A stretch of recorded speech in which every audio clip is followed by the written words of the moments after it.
in the streets. Did some things that I shouldn't have done.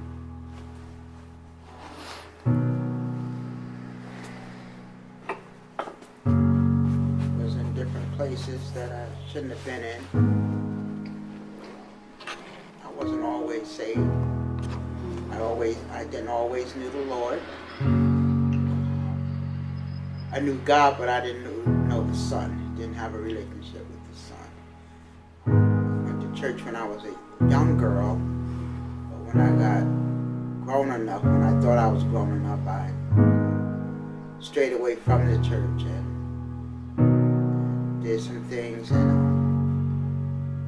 had some children and couldn't be the mother that I should have been because I was strung out and on drugs and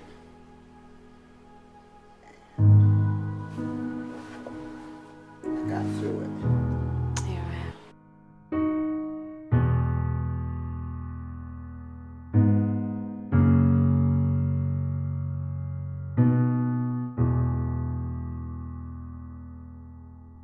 You know, I really don't know what triggered it, and I know a lot of people say that there could have been something missing in the childhood, and you know, my growing up was pretty much that I had the food, I had the clothing, but no one was there to say I love you, no one was there to say good job, well done. And as children, that's what we look for. We look for things from our parents that we don't get, and so it leads us down to a road that will lead us to destruction and just being lonely, not having no one. And I believe that, you know, what led me to doing what I did was, you know, being lonely, not having no one to say that you can do better or you can be better. Not saying that I wasn't wanted or, you know, loved by my mother, but the love was there, but I think it wasn't there the way, you know, I wanted to be, but she loved how she knew how to love. And she instilled a lot of great things in us, and, you know, how to respect ourselves, and, you know, so, you know, my childhood wasn't all that, but it wasn't all that bad either. Well, there was times that I would, you know, stop. I would stop for a couple of days. I know I got sick and I had to go to the emergency room, and I was struck with pneumonia. Wow. And you thought that would stop me from doing what I was doing, but no, I went right back. But at a time in your life, I believe that you get tired of living the way you're living, and I got tired of living the way I was living, and my children was, you know, some was not coming home. They were staying out at night and staying with friends. And I just got where I got to the point where enough was enough. And it was time to do something different. It was time to, you know, make a change. But I believe that in the midst of all of that, all the running and all the doing, that God was in the midst of it at all the time. I believe with me getting busted and going down to the precinct, you know, did a little shaking up, but that didn't really stop. Wow. And so, you know, they kept on and they kept on. You know, I believe that God said enough was enough. And so I had to go to jail in order to really wake up and have my children taken away from me in order to see that it needed to be a change. I believe that there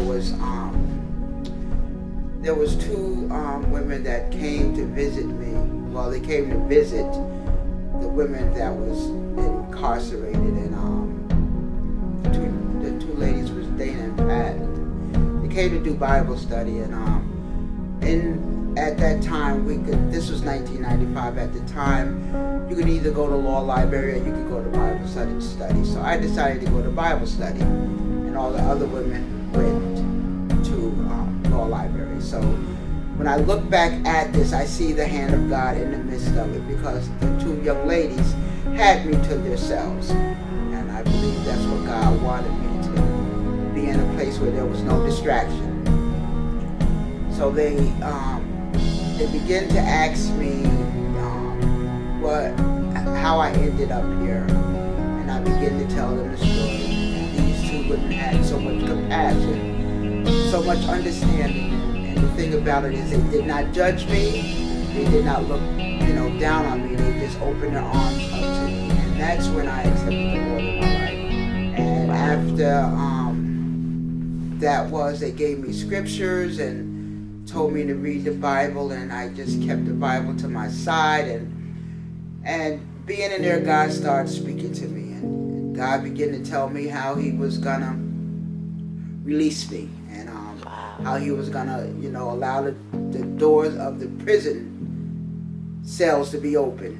Wow. And it brings me back with Paul and Silas, how they lifted and praised God, and God opened the bars of the jail, and the chains was broken. And that's what happened to me. God was working in the midst of and in spite of. And I said to my mother had came and seen me, and she wanted to leave me some money. And I said, Mom, I'm not going to need no money because I'm coming home. And I remember that day she left, that night came, and I asked God for 3 prayers. And I said, Lord, if you just allow me to be out on my mother's birthday and be able to go to service and serve you on Resurrection Sunday, God, I will serve you for the rest of my days. And exactly on April 3rd, 1995, God opened up the prison doors and let me out. And what a joyous occasion. And He's real. He's a real God. I believe the relationship with the children came is when God took my life and turned it around. And they seen the zeal and the zest and the love that I had for God. I believe that when God did that for me, He did it for my kids, but it took them some time to get to the place where they should have been at. I remember me was the children's father back at the time, but when I got home and the kids was with, some was with grandma and some with their dad, and the separation from me, from my kids, destroyed me. It would have took me out, because that's all I knew was my children. That's all I had was my children. And when they got taken from me and we got separated, it did something within me. So there was something in me that had to fight back to establish that relationship back with my children. And somehow God, in the midst of and in spite of, when they shouldn't have been in my life, God brought them back in my life. And we know that when we're in a situation and sucked up in the enemy's hand, and we're doing drugs, and mothers are out there wayward doing all types of things and not taking care of their children, we know that Child Protective Service is supposed to step in and take them. But God had a plan, because He kept me and my children together. Even though the school knew what was going on at 82 Prospect Street in Kingston, New York, Child Protective Service was not called and the kids was not taken.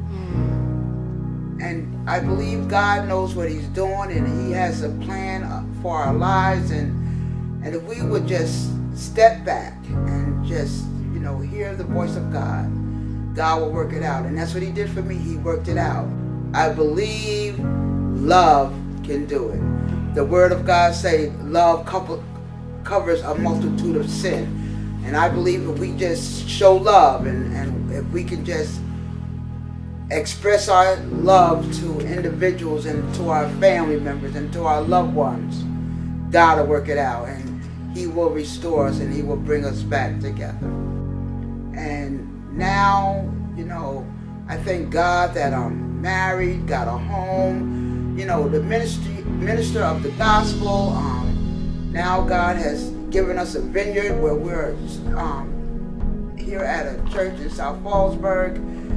And if we just keep our eyes on the Lord and we just be obedient, I believe obedience is better than sacrifice.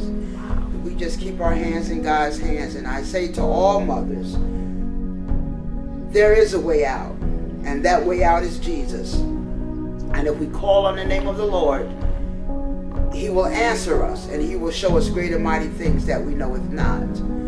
And I say to all mothers that are out there, it's not too late. If you got breath in your breathing today, you can come out, and He will restore you. He can reconcile you back to your children and children back to their parents. He is able. And this didn't come overnight, right? No, it didn't. It's been a struggle, and I say to struggle. You know, we don't like to struggle. We don't like to go through anything. But this is what grooms and this is what shapes us, is our struggle in Christ. It was hard, but God brought me through, and I'm grateful today. My name is Betty McComb, and I just want to say that you're more than a conqueror. You overcome by the blood of the Lamb and the word of our testimony. And I am a warrior conqueror.